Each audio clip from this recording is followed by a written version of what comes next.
ॐ ज्ञानतिमिरन्धस्य ज्ञानञ्जनशलाकया चक्षुरुन्मिलितं येन तस्मै श्रीगुरुवे नमः। श्रीचैतन्यमनोभीष्टं स्थापितं येन भूतले स्वयं रूप कदा मह्यं ददाति स्वपदान्तिकम्। हे कृष्ण करुणा सिन्धु दीनबन्धु जगत्पते गोपेश गोपिका कान्त राधा कान्त नमस्तुते। तप्त कांचन गौरांगी राधे वृंदावनेश्वरी वृषभानुसुते देवी प्रणमामि हरिप्रिये। वंशाकल्पतरुभ्यश्च कृपा सिन्धुभ्येव च पतितनाम पावनेभ्यो वैष्णवेभ्यो नमो नमः।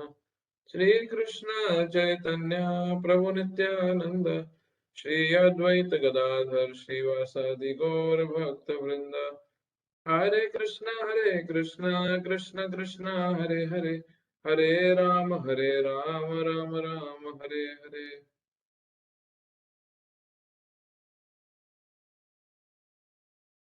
नमो विष्णुपदाय कृष्ण पृष्ठाय भूतले श्रीमते भक्ति वेदांत स्वामी नामिने नमस्ते सरस्वती देवे गौरवाणी प्रचारिणे निर्विशेष शून्यवादी पाश्चात्य देश तारिणे। हरे कृष्णा। हरे कृष्णा प्रभु जी। तो क्विक रिकैप जो हमने लास्ट टाइम किया,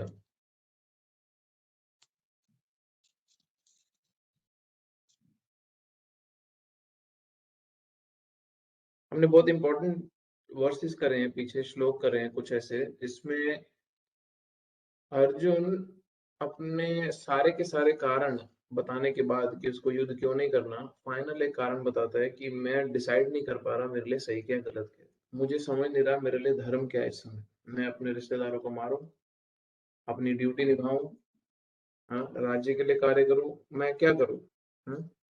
मुझे करना क्या है, मुझे समझ नहीं आ रहा मेरा धर्म क्या है इस समय। हम्म? तो ये सारे के सारे रीजन देने के बाद कृष्ण के सामने अर्जुन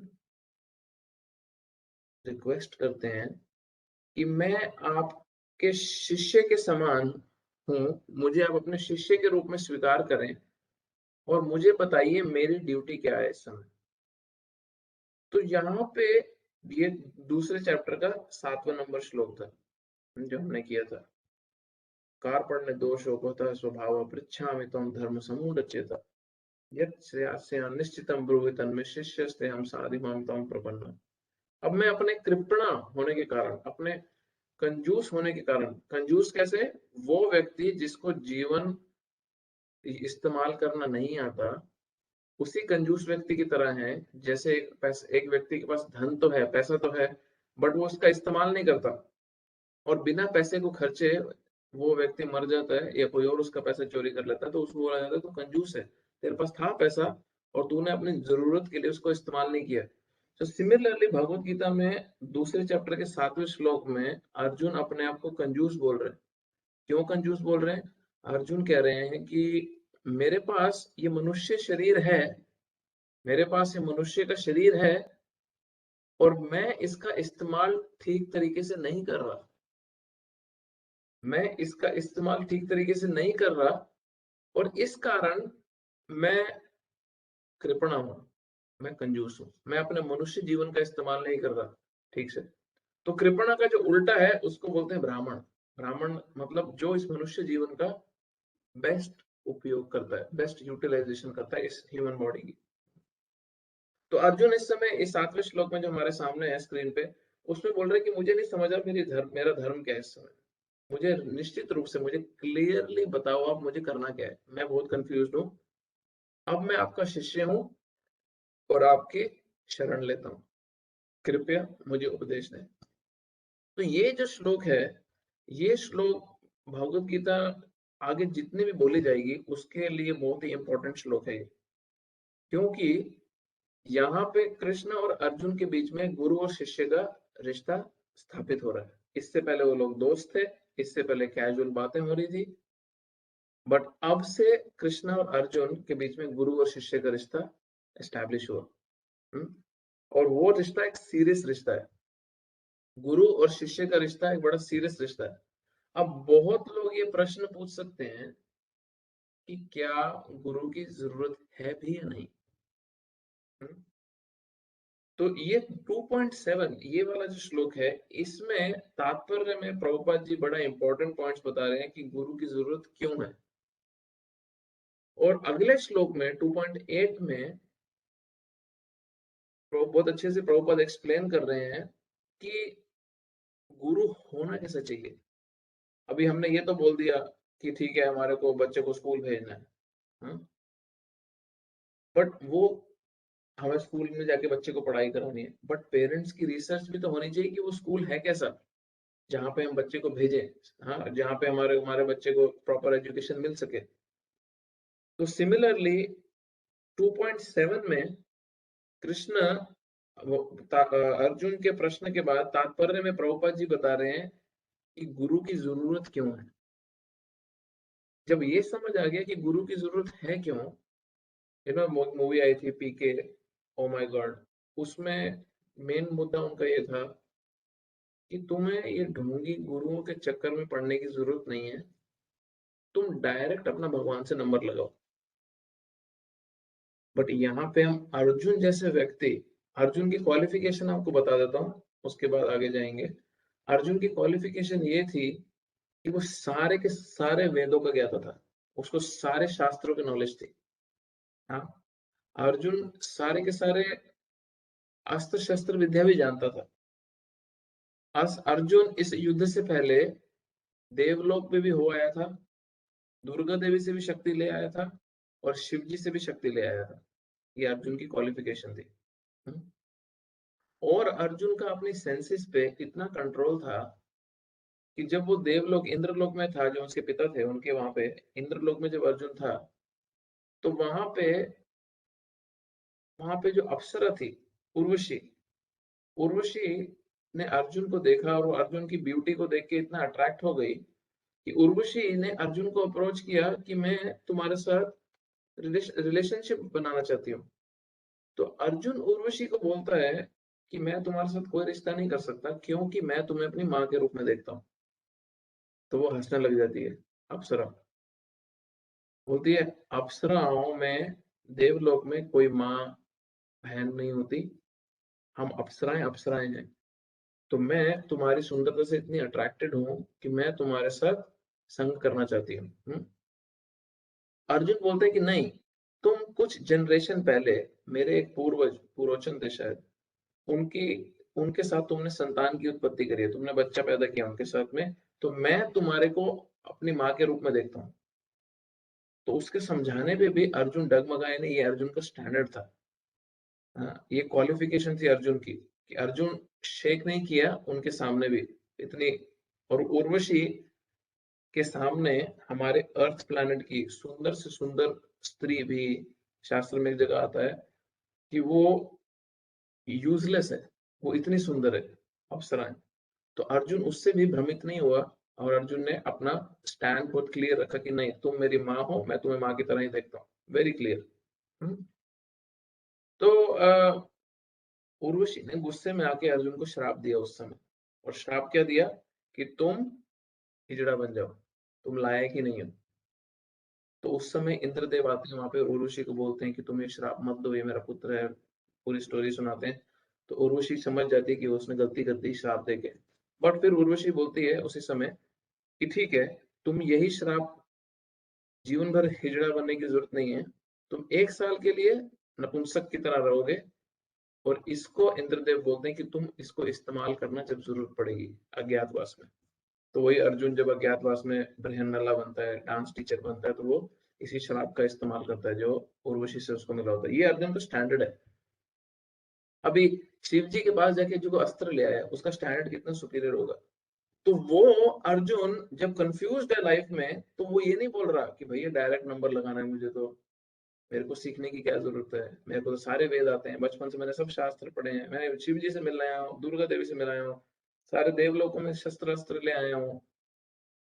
नहीं, अर्जुन एक स्टैंडर्ड सेट कर रहा है कि अगर आध्यात्मिक प्रगति करनी है, अगर लाइफ में प्रोग्रेस करनी है, तो गुरु की आवश्यकता है।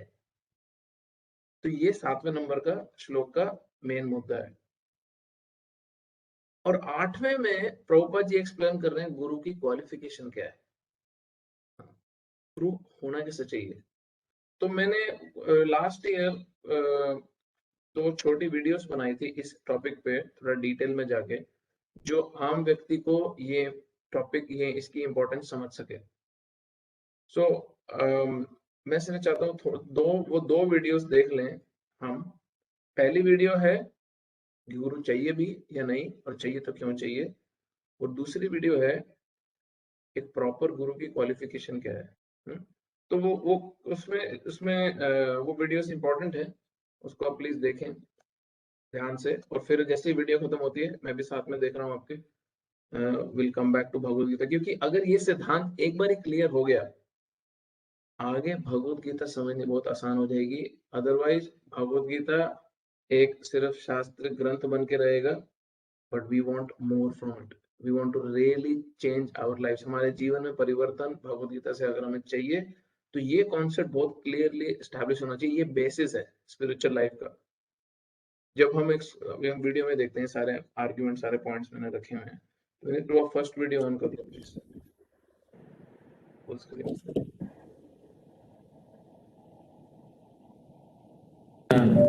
ये सेकंड वीडियो है। चर्चा कर मैंने मैसेज में लिखा है ना उसको पहले फर्स्ट चलाओ ना। हाँ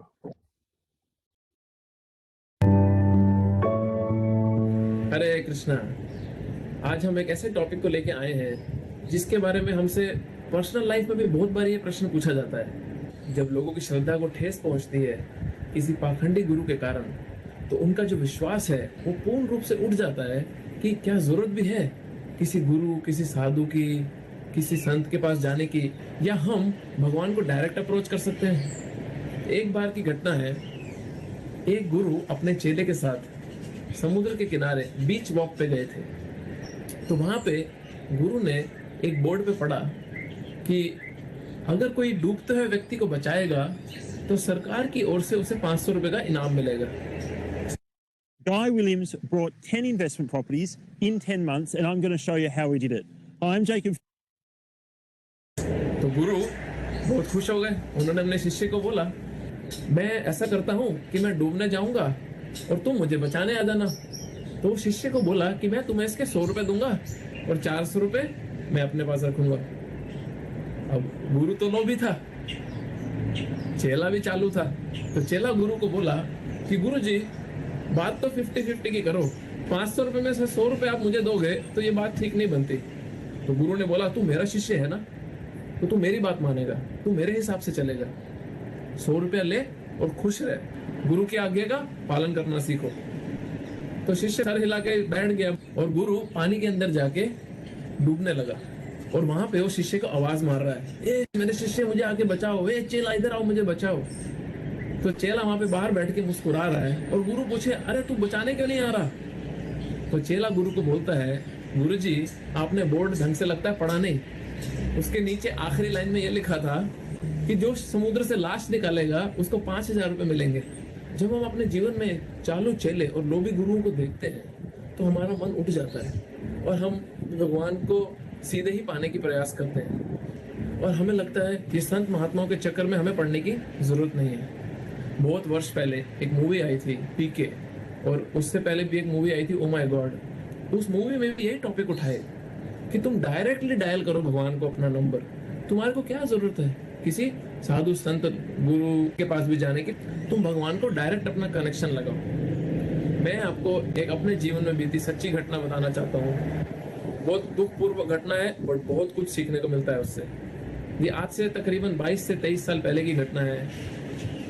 मैं छोटा था और मेरे सामने मेरी दादी जी बहुत बीमार पड़ी और उनको मेरे पिताजी और उनके भाई, मेरे चाचा, सब उनको अस्पताल लेके गए।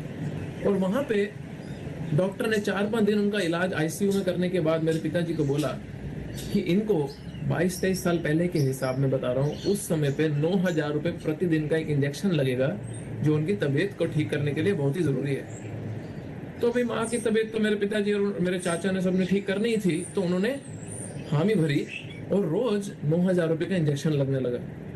4 दिन बीते, 5 दिन बीते और मेरे पिताजी को चिंता होने लगी कि माता जी की तबीयत तो ठीक नहीं हो रही। तो पता नहीं क्या मेरे पिताजी के दिमाग में आया और उन्होंने एक दिन हॉस्पिटल की फार्मेसी से जो इंजेक्शन 9,000 रुपए देके खरीद के लाए, उन्होंने उस पे एक काला मार्क लगा दिया कोने पे।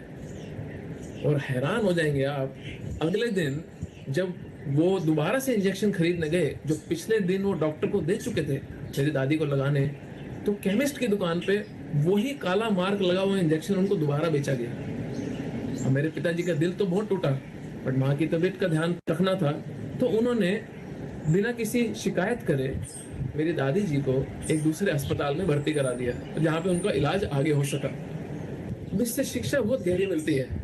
मेरे पिताजी और उनके भाइयों ने ये निर्णय नहीं लिया कि हम अपनी माँ को घर पे लेके आएंगे और वहां पे माँ का इलाज करने बैठेंगे। क्यों? क्योंकि हमें अस्पताल ने धोखा दे दिया है। हम कई बार देखते हैं कि कई स्कूलों में बच्चों का शोषण भी करा जाता है, कई स्कूलों में बच्चों से जबरदस्ती डोनेशन भी मांगी जाती है, पैसे भी मांगे जाते हैं। बट आपने कभी देखा है कि माता पिता घर में बच्चे को बिठा के बोले कि तू अपनी पढ़ाई खुद ही कर? नहीं, माता पिता क्या जिम्मेदारी लेते हैं? वो अपने बच्चे को एक अच्छा स्कूल खोज के, एक अच्छी ऑप्शन ढूंढ के अपने बच्चे को एक स्कूल में डालते हैं जहाँ पे उसको अच्छी शिक्षा मिल सके। एक बारी टीचर ने क्लास में बच्चे को बोला कि अब तुम सब खड़े होके एक एक दो दो लाइन में बताओ कि स्कूल की परिभाषा क्या है। एक नटखट बच्चा खड़ा होके मैडम को बोलता है कि मैडम, स्कूल वो जगह है जहाँ पे मेरे पिताजी को लूटा जाता है और मुझे पीटा जाता है। बट फिर भी माता पिता बच्चों को शिक्षा देने के लिए स्कूल में भेजते हैं। जब हम ये देखते हैं कि आध्यात्मिक स्तर पे बहुत बारी धोखा किया जाता है, इसका मतलब ये नहीं है कि हम भगवान की दी हुई विधियों को ही पलट दें और डायरेक्टली भगवान से अपना रिश्ता जोड़ने का प्रयास करें। भगवद गीता के दूसरे अध्याय के 7वें श्लोक में अर्जुन अपनी कंफ्यूजन को बहुत सुंदर तरीके से कृष्ण के सामने रख रहे हैं। जब अर्जुन दोनों सेनाओं के बीच में खड़े हैं और उनको लगता है कि अब मैं अपने रिश्तेदारों से नहीं लड़ सकता, तो अर्जुन कृष्ण को क्या बोलते हैं? कार्पण्य दोषोपतः स्वभाव पृच्छामि त्वं धर्म समूढ़चेता श्रेयास्या निश्चित ब्रूहि तन्मे शिष्यस्ते हम साधि मां तम प्रपन्नम। अर्जुन कहते हैं कि हे कृष्ण, मैं अपने कृपणा होने के कारण, अपनी जिम्मेदारी, अपनी ड्यूटी, मेरा धर्म क्या है, उसमें कंफ्यूज हो चुका हूँ। मुझे समझ नहीं आ रहा कि मैं इस समय क्या धर्म निभाऊं। इस श्लोक में अगर आप ध्यान पूर्वक देखें तो दो शब्दों का अर्जुन इस्तेमाल कर रहे हैं। एक अर्जुन बोलते हैं कि हे कृष्ण, मैं कृपणा, कृपणा का मतलब है माइजरली, कंजूस। दूसरे शब्द अर्जुन यूज कर रहे हैं धर्म समूढ़ चेता, कि मैं समझ नहीं पा रहा हूं इस समय मेरा धर्म क्या है, मेरी ड्यूटी क्या है, मैं क्या ऐसा करूं जो मैं अपने और अपने परिवार को बाहरी दृष्टि से और आंतरिक दृष्टि से सुख दिलवा सकूं। तो अर्जुन अपने आप को कंजूस क्यों बोल रहे हैं? कंजूस वो व्यक्ति होता है जिसके पास धन तो है, बट वो उस धन का इस्तेमाल नहीं करता। यहाँ पे कृष्ण अर्जुन के माध्यम से हमें भगवद गीता में ये सिखा रहे हैं कि हम भी कंजूस होने के कारण, ये जो मनुष्य जीवन हमें मिला है, हम इसका पूर्ण रूप से इस्तेमाल ना करने के कारण कंजूसी करते हैं, जो हम अपने परम सौभाग्य को चाह के भी नहीं पा सकते। और वो परम सौभाग्य क्या है? वो परम सौभाग्य, वो हैप्पीनेस का जो एक्सपीरियंस है, जो एक आंतरिक सुख का एक्सपीरियंस है, जो इस मनुष्य जीवन में हमें मिल सकता है, हम उससे वंचित रह जाते हैं। किन कारणों से? धर्म समूढ़ चेता। जब हमारे को ये नहीं समझता कि हमारा इस समय धर्म क्या है। अब ये धर्म समझाने के लिए अर्जुन ने कृष्ण को क्या बोला? शिष्यस्ते हम, मैं तुम्हारा शिष्य बनना चाहता हूं, मुझे प्लीज मार्गदर्शन दें, मुझे गाइडेंस दें। तो हमें अपने जीवन में एक गुरु, एक गाइड, मेंटर, टीचर की बहुत जरूरत रहती है। नहीं तो हम ये समझ नहीं सकते कि हमको इस समय जीवन में क्या प्राप्त करना है। हम बहुत बारी देखते हैं कि व्यक्ति बहुत एक्सपर्ट होते हैं ये पता लगाने में कि बेस्ट गैजेट कौन सा है मार्केट में, बेस्ट मॉडल कौन सा है गाड़ी का मार्केट में, कहाँ पे घर खरीदे, कौन सी प्रॉपर्टी अच्छी है, रियल एस्टेट क्या चल रही है, मैं क्या बिजनेस करूं, मैं कौन सी चीज़ों को खरीदूं, मैं क्या बेचूं, मेरा कहाँ पे धन प्राप्ति होगी। ये सारी चीज़ें तो हमें बहुत अच्छे से पता है, जिसके लिए भी हमें गाइडेंस की जरूरत पड़ती है। बट हमारे को ये नहीं पता कि मैं इन सब गैजेट्स का, इस टेक्नोलॉजी का, इस चकाचौंध सृष्टि का किस तरह से इस्तेमाल करूं कि मैं उसको भी भोग सकूं और मैं अपनी आध्यात्मिक आंतरिक प्रगति भी कर सकूं और परम सुख की प्राप्ति भी कर सकूं। तो अगर आपके जीवन में कभी आपने ये धोखा खाया है या किसी भी कारण आप डिस्करेज हुए हैं और इस निर्णय पे आए हैं कि हमें गुरु की क्या आवश्यकता है, हमें कोई टीचर गाइड की जरूरत नहीं है, आप प्लीज एक बात याद रखें कि सपोज आप किसी ऐसी नई जगह पे जाते हैं जहां पे आप पहले कभी नहीं गए, तो अगर आपको अपना बहुमूल्य समय बचाना है और अगर आपको अपनी डेस्टिनेशन पे जल्दी पहुंचना है, तो आप समझदारी क्या दिखाएंगे? या तो लोकली किसी से गाइडेंस लेंगे या जीपीएस को फॉलो करेंगे। आप अपने आप ही रास्ता ढूंढने नहीं बैठेंगे। सो हम आध्यात्मिक रास्ते पे जब चलने का प्रयास करते हैं या इच्छा भी रखते हैं, तो ये बहुत अनिवार्य है कि हम किसी की मदद लें। अब ये जानने के बाद कि गुरु की जरूरत है हमारे जीवन में, ये कैसे पता लगाएं कि सच्चा गुरु है कौन? क्यों? क्योंकि मार्केट में तो बहुत वैरायटी के लोग बैठे हैं जो अपने आप को गुरु बताते हैं और जो अपने शिष्यों का उद्धार करने का प्रॉमिस भी करते हैं, बट अंत में हम क्या देखते हैं? वो सिर्फ अपने शिष्यों का शोषण ही करते हैं। तो ये हम अपनी अगले वीडियो में चर्चा करेंगे कि क्या लक्षण है उस व्यक्ति के जो एक गुरु, गाइड, मेंटर या टीचर का सही रूप से रोल अदा कर सकता है। हरे कृष्णा। हरे कृष्णा।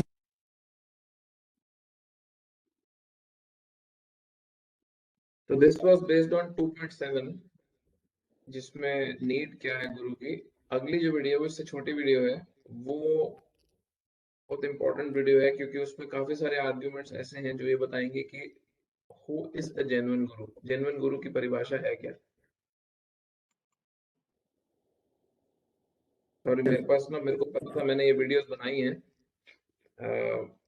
इसलिए मैं दिखाना चाहता था, क्योंकि मुझे इसका सब्जेक्ट मैटर बहुत क्लियरली पता है। नहीं तो मैं अपनी खुद की वीडियो से ही दोबारा से नहीं दिखाता आप लोगों को। जीवन में हमें गुरु चाहिए ही क्यों? और आज का हमारा विषय यह है कि सच्चे गुरु कौन है और पाखंडी गुरु कौन है, उनमें भेद जानना और एक सच्चे गुरु के लक्षणों को जानना। एक बार क्या हुआ, माता पिता अपने बच्चे को स्कूल में एडमिशन कराने लेके गए और वहां पर जब वो टीचर से मिले तो टीचर उनको बताने लगी कि हाँ, आपको बच्चे का एडमिशन स्कूल में करवाना है तो आपको बुक्स भी यहीं से लेनी पड़ेंगी, आपको यूनिफॉर्म भी यहीं से लेनी पड़ेगी, आपको जूते, सॉक्स, बेल्ट सब यहीं से लेना पड़ेगा बच्चे का। तो माता पिता बोले ठीक है, हम ले लेंगे स्कूल से, महंगी है बट हम ले लेंगे। तो माता पिता टीचर से पूछे कि आप कुछ एजुकेशन के बारे में भी बताएं। तो टीचर मुस्कुरा के बोली कि वो तो स्कूल के बाद जाके बच्चे को ट्यूशन पढ़वा लेना। हम यही सेम चीज देखते हैं जब हम मंदिर जाते हैं, गुरु के स्थानों पे जाते हैं और वहां पे जाके हम प्रसाद ले आते हैं, हम गुरु से ब्लेसिंग्स मांग के आते हैं, हम गुरु से कृपा मांग के आते हैं कि हमारे जीवन में दुख ना आए, कोई रोग रुकावट ना आए, हम अपनी भौतिक प्रगति अच्छे से करते रहें। जो सबसे जरूरी चीज हमारे को गुरु से मिलनी चाहिए, हम वो नहीं लेके आते और ना ही हमारे को दी जाती है, वो है आध्यात्मिक ज्ञान, स्पिरिचुअल एजुकेशन, स्पिरिचुअल नॉलेज। जो आध्यात्मिक ज्ञान है वो जीवन में परिवर्तन लाता है, वो हृदय को शुद्ध बनाता है, जिसके कारण हम पवित्रता की ओर बढ़ते हैं और भगवान को समझने का प्रयास कर पाते हैं। भागवतम के 6 स्कंद में एक बहुत सुंदर बात कही है, जिससे पहला लक्षण गुरु का समझता है। भागवत कहती है, धर्मम तो साक्षात भगवत प्रणीतम। धर्म के नियमों की रचना करने का अधिकार केवल और केवल भगवान का है। चाहे कोई देवी देवता हो, चाहे ऋषि मुनि हो, चाहे कोई गुरु संत हो, उनको धर्म के नियमों की रचना करने का अधिकार नहीं है। उनको सिर्फ धर्म की स्थापना करके उसका प्रचार करने का अधिकार है। तो अगर कोई व्यक्ति धर्म का प्रचार नहीं कर रहा बट धर्म के नियमों को तोड़ मरोड़ के पब्लिक में देना चाहता है, तो आप समझ जाएं कि वो व्यक्ति हमारे को छलना चाहता है। बहुत वर्ष पूर्व एक ऐसे व्यक्ति थे जिनके काफी शिष्य फॉलोअर थे। तो एक बार एक उनके शिष्य ने गुरुजी से पूछा कि गुरुजी, आप जो कथा में बोलते हो, जब मैं भगवत गीता, भागवत, बाकी वेद पुराण पढ़ता हूं, उसमें तो कुछ मिलता ही नहीं है, आपकी बात और शास्त्रों की बात मैच नहीं करती। तो गुरु उनको कहने लगे कि अरे शास्त्र भी तो किसी ने बहुत हजार साल पहले लिखे थे, तुम मुझे शास्त्र ला दो, मैं उसको दोबारा लिख दूंगा, इसमें कौन सी बड़ी बात है। ऐसे पाखंडी चोरों से बचना चाहिए। दूसरा एक लक्षण, They never build these tunnels.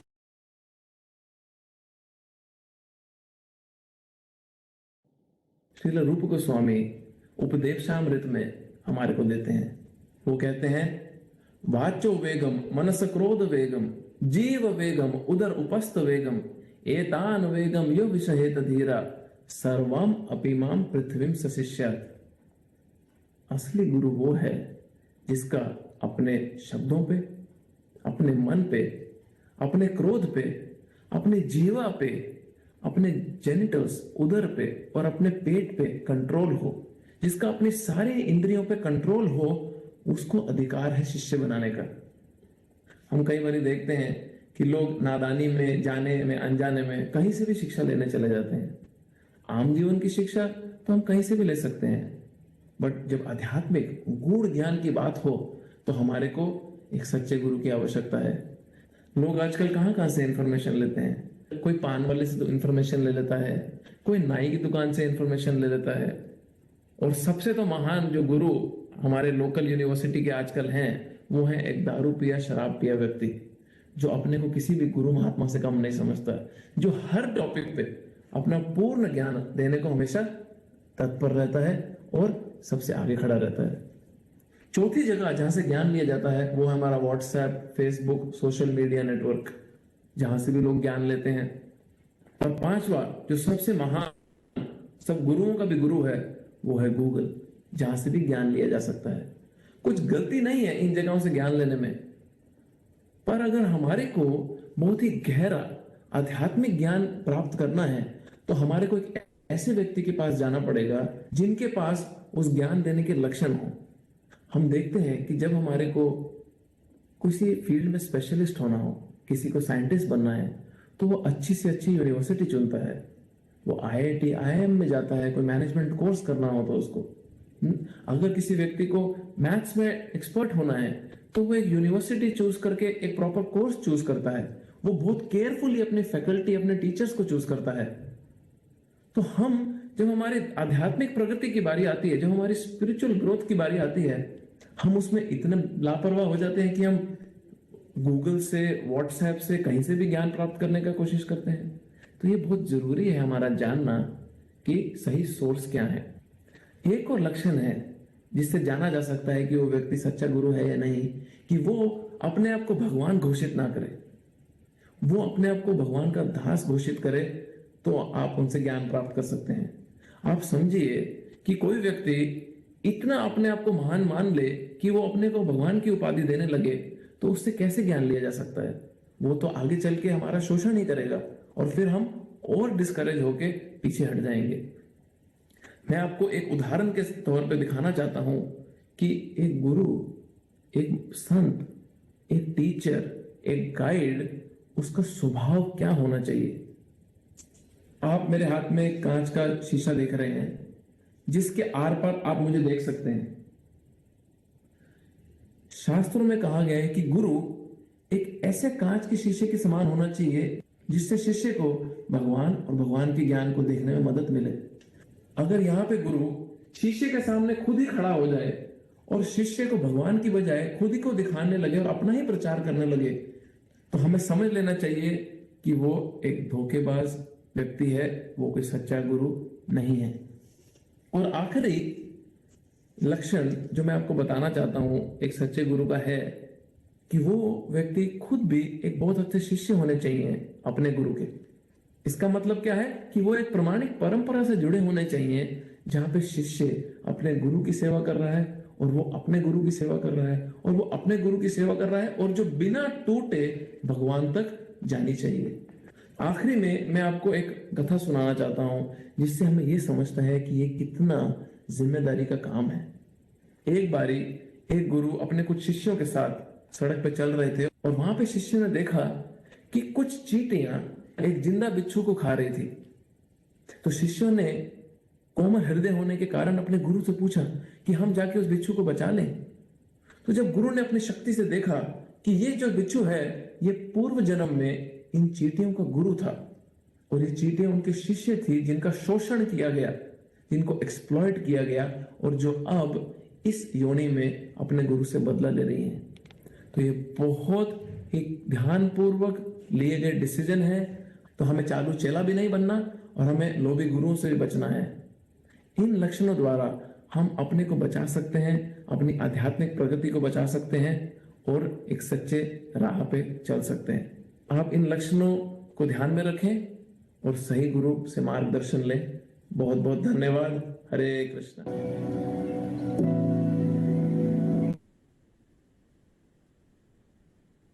हरे कृष्णा। तो ये अम, इससे रिलेटेड अगर किसी का कोई क्वेश्चन है तो पूछ सकते हैं, फिर हम अपने नेक्स्ट टॉपिक पे जाएं उससे पहले इस टॉपिक से रिलेटेड गुरु की आवश्यकता क्या है और उनकी क्वालिटीज क्या हैं।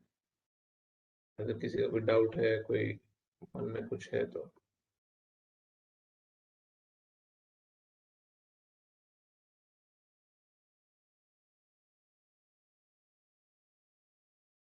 प्रभु हरे कृष्ण। प्रभु मेरा एक प्रश्न है, गुरु प्रमाणिक कैसे है, ये कैसे मतलब जज करें, मतलब इट्स अ गुड क्वेश्चन कि गुरु प्रमाणिक कैसे है, कैसे पता चलेगा। इतना तो हमने देखा कि गुरु प्रमाणिक होना चाहिए, बट प्रमाणिक का मतलब क्या है। तो प्रमाणिक गुरु बेसिकली मैंने उसी वीडियो में बताया था, धर्मम तो साक्षात भगवत प्रणीतम, धर्म की स्थापना करने का अधिकार भगवान का है। तो भगवान से जो नॉलेज आ रही है वो बहुत सिस्टमैटिकली प्रेजेंट की गई है 4 पर्सनालिटीज के द्वारा। हम देखते हैं इंडिया में 4 मेजर पर्सनालिटीज के द्वारा ये नॉलेज पास डाउन की है ट्रेडिशनली। और वो 4 पर्सनालिटीज हैं, पहले हैं ब्रह्मा जी, दूसरे हैं लक्ष्मी जी, तीसरे हैं शिव जी, और चौथे जो कैटेगरी है वो है कुमार, 4 कुमार जो थे। तो ब्रह्मा जी से संप्रदाय आता है ब्रह्म संप्रदाय। लक्ष्मी जी से संप्रदाय जो यूनिवर्सिटी, संप्रदाय मतलब यूनिवर्सिटी, जो एजुकेशन देने के, जहाँ से एजुकेशन पास डाउन होती है। लक्ष्मी जी से आता है श्री संप्रदाय, शिव जी से आता है रुद्र संप्रदाय, और जो 4 कुमार है उनसे आता है कुमार संप्रदाय। अब हम देखते हैं कि बहुत सारे ऐसे मेजर टेम्पल्स हैं इंडिया में, ट्रेडिशनली ओल्ड टेम्पल्स हैं, जो इन 4 संप्रदायों की टीचिंग्स के अंडर एजुकेट कर रहे हैं। तो जो 4 संप्रदायों के टीचिंग्स के अंडर एजुकेशन है, वो अगर आप वहां से एजुकेशन ले रहे हैं तो वो प्रमाणिक है। जैसे फॉर एग्जांपल यूनिवर्सिटी है, एक यूनिवर्सिटी से एक कॉलेज एफिलिएशन लेके आगे पढ़ा सकता है, बट जो कोर्स मटेरियल है, जो स्टडी गाइड्स है, वो सारी यूनिवर्सिटी से आती हैं और करिकुलम भी उनका फॉलो किया जाता है। तो उसी तरह जैसे बालाजी टेम्पल है तिरुपति में, श्रीनाथ जी टेम्पल है, उडुपी कृष्णा मंदिर है कर्नाटक में, ऐसे बहुत सारे टेम्पल्स हैं जो इन 4 संप्रदाय, 4 मेजर यूनिवर्सिटीज के से उनकी एजुकेशन आ रही है। तो जैसे इस्कॉन है, वो ब्रह्मा जी के लाइन में एक इंस्टीट्यूशन है, वहां से लाइन में आ रहा है। तो ऐसे बहुत सारे इंस्टीट्यूशन हैं जहां से एजुकेशन ली जा सकती है, जो प्रमाणिक गुरु का सोर्स है। बाकी सारे पॉइंट्स जब हम यूनिवर्सिटी को डायरेक्टली अप्रोच करें या किसी प्रॉपर संप्रदाय को अप्रोच करें तो बाकी सारे पॉइंट्स जज कर सकते हैं। इसलिए वो वीडियो मैंने बहुत न्यूट्रल बेसिस पे क्रिएट किया था कि पब्लिक खुद से समझे और खुद इसको अंडरस्टैंड करे। ठीक है, thank you so much bro, very clear. Hare Krishna Prabhu ji. हरे कृष्ण। प्रभु जी, जब हम प्लान करते हैं दीक्षा लेने के लिए या तो इनिशिएशन लेने के लिए कोई गुरु से, ज्यादातर ऐसा होता है कि हम उनके लेक्चर सुन के उनकी तरफ इंक्लिनेशन ज्यादा बढ़ता है। करेक्ट। बट कभी कभी जैसे डिवोटीज से मिलते हैं तो कि फॉर एग्जाम्पल कि सेवा से भी इंक्लिनेशन बढ़ता है, कि बुक डिस्ट्रीब्यूशन में इंक्लिनेशन है तो हम ये स्पेसिफिक गुरु से दीक्षा लेना चाहेंगे, पद यात्रा या तो कीर्तन में है तो ये। तो प्रभु जी, हमको हम किस तरह से हम ये डिसाइड कर सकते हैं कि whether we are choosing a right path, right, like of course सारे गुरु की किसी भी गुरु की शरण लेने से हम हमारा जीवन तो मतलब आगे अच्छा ही होगा, but how we can decide that कि हमको क्या थॉट प्रोसेस से डिसाइड करना चाहिए कि हमको किससे दीक्षा लेनी। तो बेसिकली कुछ कुछ क्राइटेरिया हो सकते हैं, सबका इंडिविजुअली भी हो सकता है। जैसे सबसे पहला इंपॉर्टेंट पॉइंट है, हमें गुरु को कानों से देखना है, आंखों से नहीं। गुरु को कानों से देखने का मतलब क्या है कि हमें किसी व्यक्ति के प्रति जजमेंट वो कैसा दिखता है उसके बेसिस पे नहीं बनानी। अरे इसकी दाढ़ी अच्छी कटी है, इसने शेव अच्छे से किया है, इसके कपड़े अच्छे लगते हैं, ये दिखता अच्छा है, ये मेरे कंट्री का लगता है, ये अब मेरी भाषा बोलता है। ये सारे कारण से गुरु चूज नहीं करना है। गुरु चूज करना है कैसे? कान से, सुनने के माध्यम से उनका श्रवण करना है। और उनके श्रवण में क्या देखना है? उनके श्रवण में भी एक्सटर्नल से देखना कि अरे ये तो बड़ा अच्छा लेक्चर देते हैं, अरे ये तो कथा सुन के रोने का मन करता है। रो हम अपने दुखों के कारण रहे होते हैं, बट उनकी कथा में वो दुख बाहर निकल जाता है, इमोशंस। तो इनकी कथा तो बड़ी, हमने क्या सुनना है कि ये भगवान के मैसेज को एज इट इज दे रहे हैं कि नहीं दे रहे। ये व्यक्ति अपने गुरु की सेवा करते हुए अपने गुरु के वचनों को, अपने गुरु के शब्दों को एज इट इज आगे दे रहे हैं कि नहीं दे रहे। ये एक इम्पोर्टेंट, वेरी इंपॉर्टेंट क्राइटेरिया देखने का कि गुरु को कान से देखना है, आंखों से नहीं देखना। दूसरा चीज, फिर हम देख सकते हैं कि उनकी सेवाएं क्या हैं भगवान के और अपने गुरु के प्रति, उनसे अट्रैक्ट हो सकते हैं। फिर दूसरा तरीका क्या है समझने का, जानने का, कि हम उनसे पर्सनल गाइडेंस ले सकते हैं, पर्सनली इंस्ट्रक्शन ले सकते हैं, मिल सकते हैं और देख सकते हैं कि वो हमारे को वो गाइडेंस हमारी लाइफ में कैसे इंप्रूव करने में मदद कर रही है। ये भी एक तरीका जानने का है।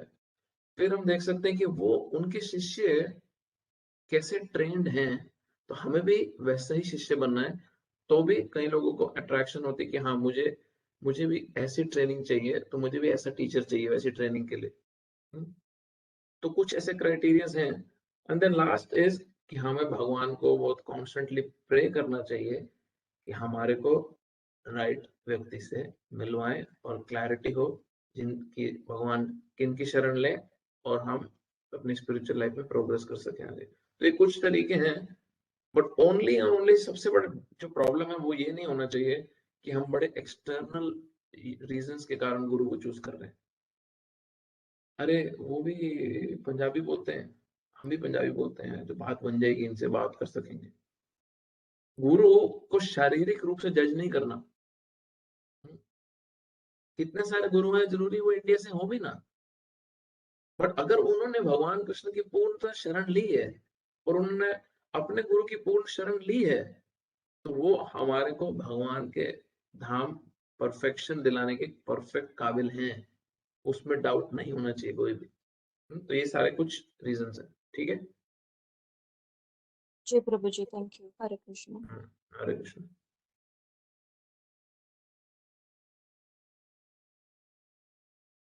ठीक है, और कोई क्वेश्चन है इससे रिलेटेड? नहीं। अभी हम गुरु की बात कर रहे थे, तो कल एक बड़ा स्पेशल दिन था। कल का दिन था राधाष्टमी का दिन। जिस 5-10 मिनट इसके बारे में मैं बात करना चाहता था कि पिछली क्लास में नहीं किया था। तो राधा रानी जो, जिनको बहुत इजीली मिसअंडरस्टूड किया जाता है, कई लोगों को पता भी नहीं है, जिनको पता है उनको क्लैरिटी नहीं है राधा रानी कौन है। नॉर्थ इंडिया में थोड़े बहुत लोग जानते हैं राधा रानी के बारे में, थोड़ा अंडरस्टैंडिंग है क्योंकि वृंदावन पास में है। बाकी बहुत जगह तो राधा रानी के मंदिर ही नहीं है। हाँ, बहुत बहुत जगह पे तो राधा कृष्ण के मंदिर नहीं है, तो कृष्ण के मंदिर है या लक्ष्मी नारायण के मंदिर है। तो बहुत सारी कंफ्यूजन हो सकती है श्रीमती राधा रानी के बारे में। तो क्योंकि हम गुरु तत्व के बारे में डिस्कस कर रहे हैं, गुरु के बारे में हमने भगवद गीता से भी डिस्कस किया, तो राधा रानी गुरु का काम क्या है? बेसिकली गुरु का काम एक ही है। गुरु का काम है किस तरह वो भूले भटके जीवों को, हमारे जैसे लिविंग एंटिटीज को भगवान के पास लेके आए। इसके अलावा गुरु का और दूसरा कोई काम नहीं है। इसके अलावा अगर गुरु कोई भी कार्य कर रहा है तो वो धोखा ही देगा। गुरु का एक ही काम है और वो है किस तरह वो भूले भटके लोगों को भगवान के पास लेके आए। एज लॉन्ग एज ये काम गुरु अच्छे से कर रहे हैं वो परफेक्ट है। अब गुरु का ये जो मूड है, ये जो स्वभाव है गुरु का, कि किस तरह भूले भटके जीवों को जो दुख भोग रहे हैं इस दुख संसार में, इस मटेरियल वर्ल्ड में, उनको भगवान के पास लेके आना, ये मूड आ कहां से रहा है? ये जो मूड है, ये जो गुरु का मूड है, ये एग्जैक्ट मूड श्रीमती राधा रानी का है। श्रीमती राधा रानी कौन है? श्रीमती राधा रानी भगवान की शक्ति है, भगवान की टॉप मोस्ट शक्ति है। जैसे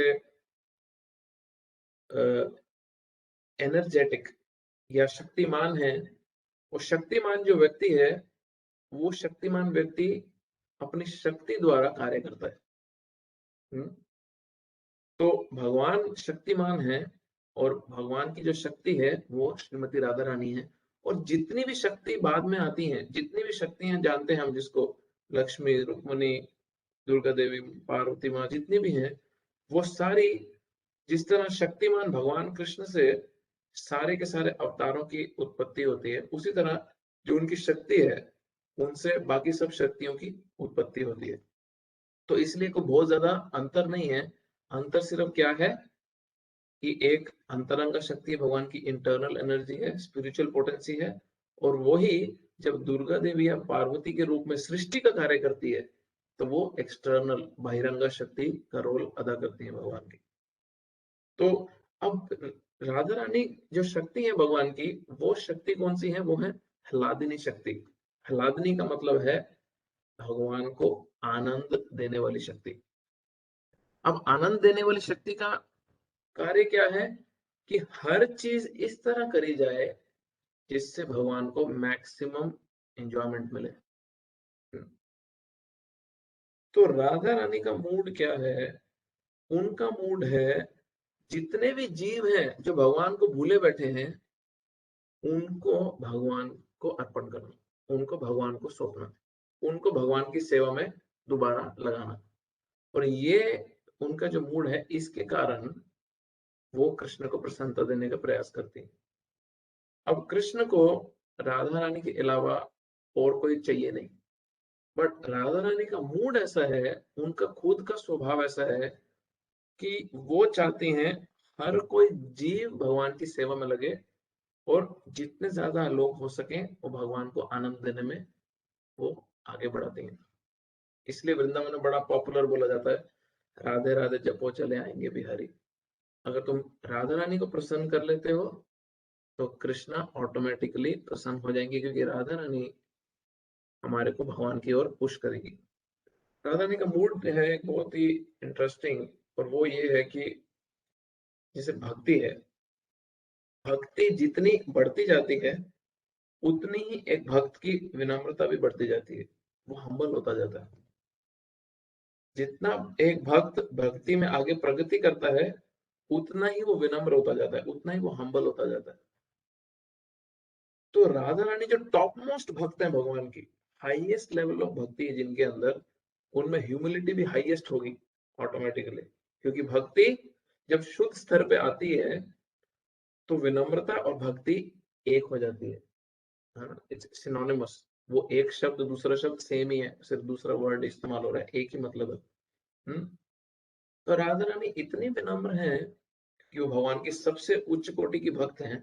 वो इतनी विनम्र है कि जब कोई भक्त कोशिश भी करता है अच्छे से भगवान की सेवा करने की, तो राधा रानी का मूड कैसा है?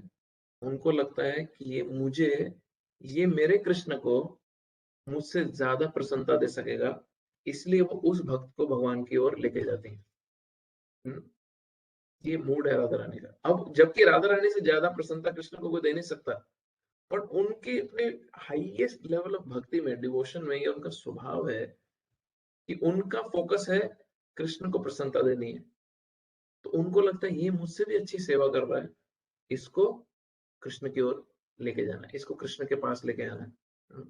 इसलिए इसलिए जो गुरु का कार्य है, कर्तव्य है, जो गुरु का ड्यूटी है, वो राधा रानी से रिफ्लेक्ट हो रहा है। और गुरु सेम राधा रानी के पद चिन्हों पे चल के उनके ही इंस्ट्रक्शंस, उनके ही मूड को फॉलो करता है, कैच करते हैं और सारे जीवों को भगवान की शरण में लगाते हैं। तो बहुत सारे लोगों को क्या क्या मिसअंडरस्टैंडिंग है, अरे ये तो रास लीला है, ये तो गर्लफ्रेंड बॉयफ्रेंड का रिश्ता है। उनको समझता ही नहीं है कि भगवान की खुद की इंटरनल एनर्जी है राधा रानी, भगवान की खुद की हिलादनी शक्ति है। कई सारे शास्त्रों में से श्लोक हैं जिसमें बोला जाता है भगवान का पुरुष स्वरूप कृष्ण है और उसी भगवान का स्त्री स्वरूप राधा रानी है। भगवान का पुरुष स्वरूप नारायण है और उसी भगवान का स्त्री स्वरूप लक्ष्मी है। उनका भौतिक जगत में शिव जी का जो पुरुष स्वरूप है, उनका जो स्त्री स्वरूप है वो पार्वती है। इट्स नॉट इनसेपरेबल, इसको अलग नहीं किया जा सकता। इसको बिल्कुल अलग नहीं कर सकते। ये तो ऐसा हो गया कि अगर एक बल्ब है और उस बल्ब से लाइट निकल रही है, तो बल्ब हुआ शक्तिमान और उस शक्तिमान बल्ब की शक्ति क्या है, एनर्जी क्या है, उससे लाइट निकल रही है। तो अगर बल्ब और लाइट को अलग कर दें तो वर्क ही नहीं करेगा। हम खाली बल्ब का क्या करें, और बिना बल्ब के लाइट एग्जिस्ट नहीं करती। तो इसीलिए भगवान और उनकी शक्ति को कोई सेपरेट नहीं कर सकता। सीता और राम को कोई सेपरेट नहीं कर सकता। एक मूर्ख ने कोशिश करी थी, बुरी तरह मारा गया था, रावण। तो भगवान और उनकी जो शक्ति है उनको वो इनसेपरेबल है। जो सेपरेट ही नहीं हो सकता वो एक होता है। इसलिए कई जगहों पे राधा रानी के बारे में इतनी अंडरस्टैंडिंग नहीं है। इसका मतलब ये नहीं है कि राधा रानी एग्जिस्ट नहीं करती। तो बहुत सारे शास्त्रों में, कितने सारे शास्त्रों में राधा रानी के बारे में उनके कथाएं हैं, उनके डिस्क्रिप्शंस हैं। तो just some discussion I just wanted to Radha Ashtami पे। तो हम बहुत फॉर्चुनेट हैं, कल राधा अष्टमी बीती है। आप सब लोगों ने मोस्टली कहीं ना कहीं दर्शन करे होंगे, ज्वाइन किया होगा। हम ब्रह्मा जी से जिस परंपरा में आ रहे हैं, इस्कॉन जिस परंपरा को फॉलो करता है, उसमें राधा रानी हमारे लिए सबसे श्रेष्ठ इष्ट देवी है। हमारा हमारा जितना ज्यादा हो सके हम राधा रानी को जब प्रे करें उतना ही कम है हमारे लिए, क्योंकि हमारे हरे कृष्ण महामंत्र में ही शुरुआत ही हरे राधा रानी को संबोधन करता है।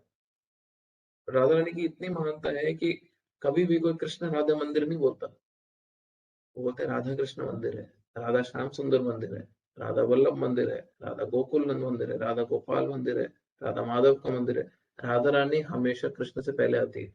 राम सीता कोई नहीं बोलता, सीता राम बोलते हैं। नारायण लक्ष्मी कोई नहीं बोलता, लक्ष्मी नारायण बोलते हैं। क्यों? क्योंकि भगवान की शक्ति ही भगवान तक पहुंचाने का साधन है और ये इनसेपरेबल है, इसको अलग नहीं किया जा सकता। तो हम प्रे करें राधा रानी से ये अंडरस्टैंडिंग, ये तत्व हमें थोड़े गहराई से समझे। मैंने ये लेक्चर भी ग्रुप में भेजा था, उसको अगर नहीं सुना है, मौका लगता है तो आप सुन लें। बहुत अच्छा लेक्चर है वो, राधा रानी के तत्वों के ऊपर। बहुत इंपॉर्टेंट अंडरस्टैंडिंग है, काफी सारे शास्त्रों को उन्होंने कोट किया है इस लेक्चर में। तो ठीक है, आगे भगवद गीता करना है या आज के लिए ब्रेक लें? थैंक यू सो मच प्रभु। प्रभु मेरा एक प्रश्न है, अगर हाँ बोलिए ना। प्रभु थैंक यू सो मच, आपने बहुत अच्छी अंडरस्टैंडिंग दी राधा रानी कौन है। तो प्रभु एक प्रश्न ये कि रुक्मणी देवी कौन थी, वो भी कुछ एटर्नली एसोसिएट है क्या कृष्णा की? हाँ बिल्कुल, रुक्मिणी देवी कृष्ण वृंदावन में जिस मूड में है, वो मूड में कृष्ण राधा रानी के साथ हैं। और वही कृष्ण जब द्वारका में है तो वहां पे राधा रानी का जो वृंदावन का मूड है वो खत्म होता है। राधा रानी की ही एक्सपेंशन जो है, उनकी जो शक्ति आगे जाती है, वो रुक्मिणी में ट्रांसफॉर्म होती है और वहां पे रुक्मिणी के रूप में वो कृष्ण के साथ है द्वारका में। तो भगवान की जो लीलाएं हैं वो ऐसा नहीं है कि दो अलग व्यक्ति हैं, कृष्ण अलग है, द्वारका वाले वृंदावन वाले अलग हैं। नहीं, व्यक्ति सेम है, बट उनका जो रिलेशनशिप है अपने भक्तों के साथ वो अलग है। उनका जो, जैसे फॉर एग्जाम्पल वृंदावन में कृष्ण जब कोई अपने दोस्तों के साथ कुश्ती हारते हैं तो भगवान को सजा मिलती है, घोड़ा बनना पड़ता है और उनके ऊपर उनके दोस्त चढ़ते हैं और बोलते हैं चल घोड़ा आगे चल, चल घोड़ा आगे चल। बट द्वारका में कृष्ण के साथ ऐसा कोई नहीं कर सकता क्योंकि वहां पे वो राजा के रूप में। तो और वैकुंठ में लक्ष्मी नारायण जहाँ पे विराजमान है, तो नारायण के साथ तो कोई सोच भी नहीं सकता ऐसे करने की। क्यों? क्योंकि भगवान, शास्त्रों में क्यों बोला गया है, कृष्ण का जो स्वरूप है वो सारे के सारे जितने भी भगवान के स्वरूप हैं उसमें सबसे सुपीरियर क्यों है? उसका एक मेजर कारण ये है कि भगवान जितने भी भक्त हैं, जितने भी रिलेशनशिप में भक्त हैं, जितने भी भक्त जितने भी डिजायर्स के साथ हैं, वो कृष्ण रूप में अपने डिजायर्स पूरी कर सकते हैं भगवान के साथ रिश्ता करने में। अभी नारायण के साथ अगर कोई दोस्ती का रिश्ता करना चाहे तो वो पॉसिबल नहीं है, बट कृष्ण के साथ दोस्त बना जा सकता है। अब राम भगवान के साथ कोई अगर वाइफ का रिलेशनशिप रखना चाहे, हाँ, तो पॉसिबल नहीं है क्योंकि वो एक पत्नी व्रत है, सीता देवी सिर्फ। बट कृष्ण वो फैसिलिटी देते हैं अपने भक्तों को। अगर कोई बोले कि मुझे राम का दोस्त बनना है और मुझे राम के साथ अभी बॉल्स खेलनी है, वो पॉसिबल नहीं है। तो इसीलिए राम में, कृष्ण में, नारायण में भेद नहीं है, वो दो अलग व्यक्ति नहीं है। बट भगवान अपने कृष्ण स्वरूप में सब जीवों को अपॉर्चुनिटी देते हैं, जिस भी रिलेशनशिप है वो उनसे रिश्ता रखना चाहते हैं उसके साथ। इसलिए शास्त्र बार बार कृष्ण को सबसे सुपीरियर फॉर्म बोलते हैं। हाँ, इसमें कुछ लोग और नाराज हो जाते हैं, अरे हम तो इनको मानते थे, तुमने बोल रहे ये सुपीरियर नहीं है। अरे इसी कारण सुपीरियर नहीं, क्योंकि उनकी उनमें उन वो भगवान अपने उस स्वरूप में उतनी क्वालिटीज डिस्प्ले नहीं करते। अभी एक व्यक्ति घर पे है तो वहां पे उसका बच्चा उस अपने पापा को डांट सकता है, गुस्सा कर सकता है, आप मेरे लिए चॉकलेट क्यों नहीं लेके आए, आप लाए क्यों नहीं मेरे लिए, मैंने आपको कल बोला था, अभी आपको को पनिशमेंट मिलेगी। पापा बोलते हैं हाँ हाँ बेटा, दो पनिशमेंट, दो पनिशमेंट। अब वो ऑफिस जाए वही व्यक्ति और वहां पे उसका एक एम्प्लॉय बोले, सर आपको मैंने कल बोला था, आपने काम क्यों नहीं खत्म किया, अभी तुम्हें पनिशमेंट मिलेगी। तो पनिशमेंट किसको मिलेगी? एम्प्लॉय को मिलेगी और उसकी नौकरी चली जाएगी। बट बेटे को कुछ नहीं होगा, बेटे के साथ तो एक प्रेम का रिश्ता होगा। तो व्यक्ति वही है, बट अलग अलग लीला में उनके साथ एक स्वीटनेस जो है एक्स्ट्रा एक्सपीरियंस करी जा सकती है। हम्म? तो तो इसलिए जो कृष्ण का जो फॉर्म है, हाँ, कृष्ण की ये जो फॉर्म है, ये बहुत सबसे सुपीरियर फॉर्म है। तो बेसिकली अगर ये इतना बेसिक पॉइंट अगर क्लैरिटी से समझ जाता है व्यक्ति, अगर इतना बेसिक पॉइंट क्लैरिटी से समझ जाता है, तो उसकी बहुत सारी मेजर जो कंफ्यूजन हैं कृष्ण की फॉर्म को लेके, वो ऑटोमेटिकली हाइड हो जाती हैं। हाँ, वो ऑटोमेटिकली खत्म हो जाती है। तो आपका एग्जैक्ट बेसिक क्वेश्चन क्या था? क्योंकि मैं भी साइड दूसरे टॉपिक में चला गया, आपका एग्जैक्ट क्वेश्चन क्या था? नहीं प्रभु, मैं आपने समझा दिया रुक्मणी देवी कौन है, तो आपने वो रुक्मणी, समझा। तो आप रुक्मणी के बारे में एग्जैक्टली पूछ रहे थे। तो हाँ, रुक्मणी राधा रानी की वो एक्सपेंशन है जो द्वारका में उनके भगवान के साथ रहते हैं। जैसे लक्ष्मी और नारायण है, वैसे रुक्मणी और द्वारकाधीश है कृष्ण। तो प्रभु ये दुर्गा देवी भी राधा रानी की एक्सपेंशन है? दुर्गा देवी राधा रानी की मटेरियल वर्ल्ड में एक्सपेंशन है, वो भगवान की एक्सटर्नल एनर्जी है। लक्ष्मी, राधा रानी, सीता देवी, रुक्मिणी, ये सब भगवान की इंटरनल स्पिरिचुअल एनर्जी है। तो उन्हीं, जब भगवान को सृष्टि का कार्य करना है तो उन्हीं की शक्ति एक्सपैंड होती है दुर्गा पार्वती में, और भगवान खुद आगे एक्सपैंड होते हैं शिव में। जो हमने क्रिएशन के चार्ट में हमने पूरा डिस्कशन किया था, उस डिस्कशन में दोबारा नहीं जाऊंगा कि एग्जैक्टली किस तरह से वो ट्रांसफॉर्मेशन होता है, वो डिटेल में दिया हुआ है। ब्रह्मा जी उसको एक्सप्लेन कर रहे हैं एक्चुअली ब्रह्म संहिता में। तो उसी तरह ही एक्सपेंशन इस सृष्टि में आती है। फर्क क्या है दोनों शक्तियों में? एक शक्ति का कार्य क्या है? हमारे को दंड देके क्वालिफाई करना कि हम स्पिरिचुअल वर्ल्ड में जा सके, और दूसरी शक्ति का कार्य है हमारे को आनंद प्रदान करना ताकि हम भगवान की सेवा कर सके। गोल दोनों का सेम है, बट तरीका अलग है, क्योंकि मटेरियल एनर्जी जो भौतिक शक्ति जो दुर्गा देवी जो है, उनका गोल क्या है कि हम यहाँ से निकल सके, भगवान के धाम जा सके, मुक्ति प्राप्त कर सके। तो उसके लिए वो हमें दंड देती है। किस रूप में दंड देती है? 3 रूप में दंड देती है। उनका जो त्रिशूल है, उस 3 जो उनके जो स्पाइक्स हैं, उसका कारण है आदि भौतिक, आध्यात्मिक और आदि दैविक क्लेशों के द्वारा। तो वो हमारे को 3 रूप से दंड देती है दुर्गा देवी इस सृष्टि में। एक, हमारा खुद का माइंड और हमारा शरीर हमें तकलीफ देता है। हाँ, आध्यात्मिक, हमारा खुद का शरीर और मन हमें दुखी रखता है। कभी दिमाग खराब हो गया, कभी शरीर खराब हो गया, कुछ ना कुछ चलता रहता है कॉन्स्टेंटली।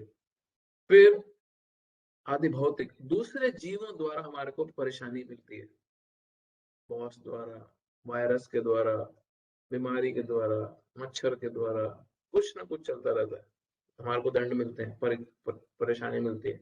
तीसरा, आदि दैविक।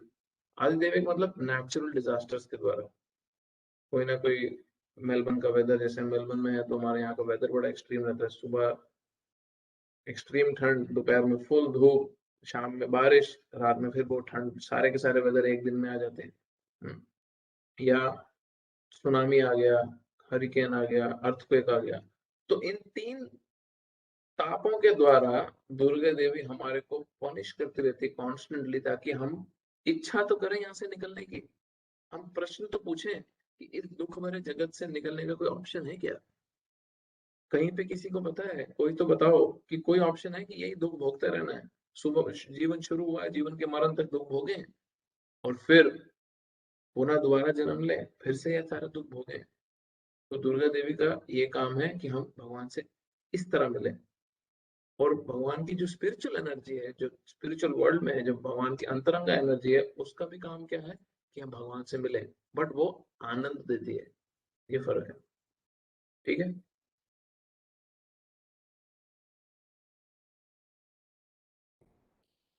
प्रभु मेरा एक क्वेश्चन है गुरु की चॉइस के बारे में।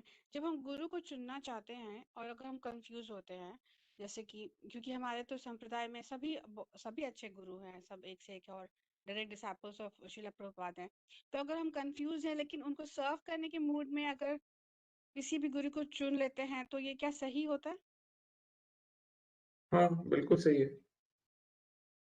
इसलिए इस्कॉन में प्रभुपाद जी ने एक बड़ा अच्छा सिस्टम रखा है, जो इस्कॉन में अभी बहुत फॉलो भी हो रहा है, कि हम अगर किसी गुरु के प्रति आकर्षित होते हैं तो हम 6 महीना 1 साल उनको सेवा करें, उनको सुने, और फिर भी हमें लगता है कि नहीं, शायद मुझे और किसी की शरण लेनी है, तो वो प्रोविजन है।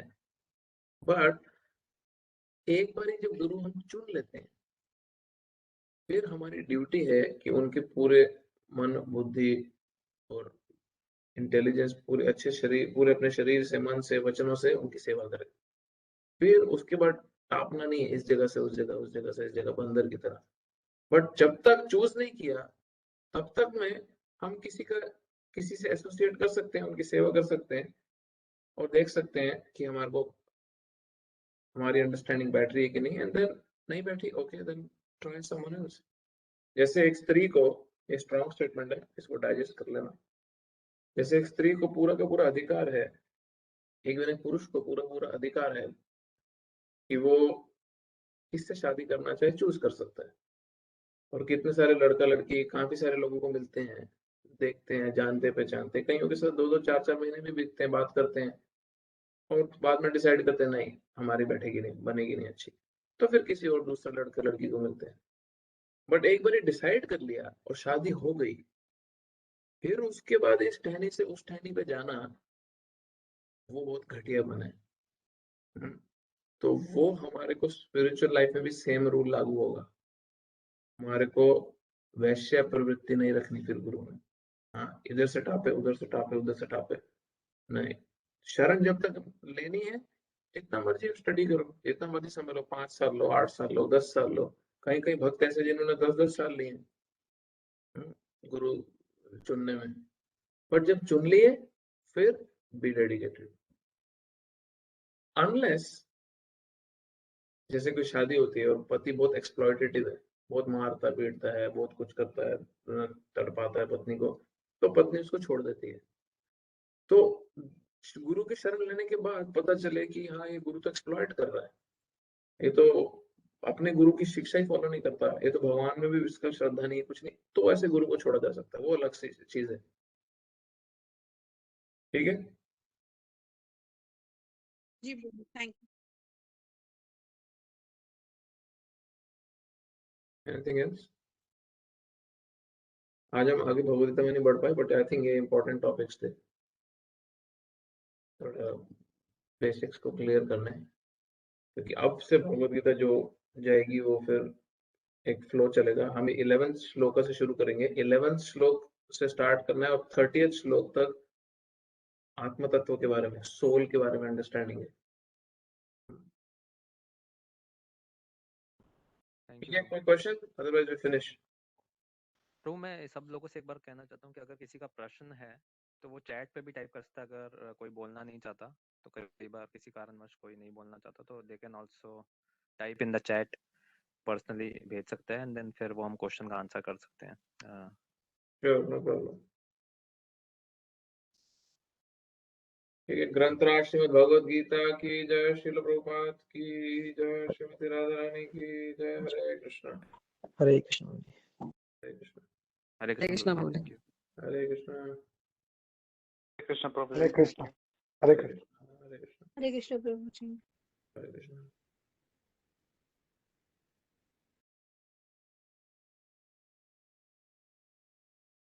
हरे कृष्ण प्रभु जी। हरे कृष्ण।